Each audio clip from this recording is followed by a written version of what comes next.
நெகேமியா 12:39 நாம் பார்க்கின்ற அந்த காவல் வீட்டு வாசல் என்பதனுடைய ஆவிக்குரிய அர்த்தமாக நமக்கு வாழ்க்கையிலே தேவனால் அனுமதிக்கப்படுகிற சோதனைகளையும் போராட்டங்களையும் குறிக்கின்றது.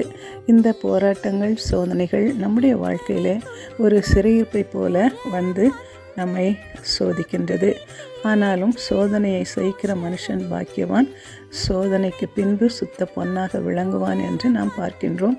யோபுடைய வாழ்க்கையிலேயும் அவனுடைய வாழ்க்கையிலே பயங்கரமான சோதனைகள் அடுக்கடுக்காய் வந்தாலும் கூட அவர் என்னை கொன்று போட்டாலும் நான் அவர் மேல் நம்பிக்கையாக இருப்பேன் என்று சொல்லி யோபு தன்னை ஒப்பு கொடுக்கிறதை நாம் பார்க்கின்றோம்.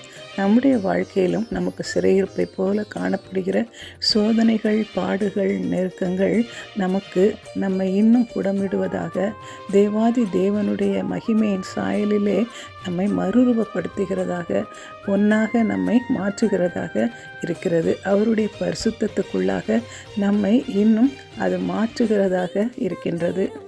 2 கொரிந்தியர் 4:16, 17, 18 நம்மை பார்க்கிறபடி இந்த சோதனைகள் நம்மை இன்னும் மகிமைக்கு நேராக நடத்துகிறதாக இருக்கின்றது.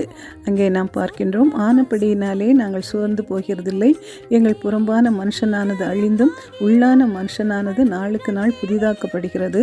மேலும் காணப்படுகிறவைகளை அல்ல, காணப்படாதவைகளை நோக்கி இருக்கிற நமக்கு அதிசீக்கிரத்தில் நீங்கும் லேசான நம்முடைய உபத்திரவம் மிகவும் அதிகமான நித்திய கன மகியை உண்டாக்குகிறது.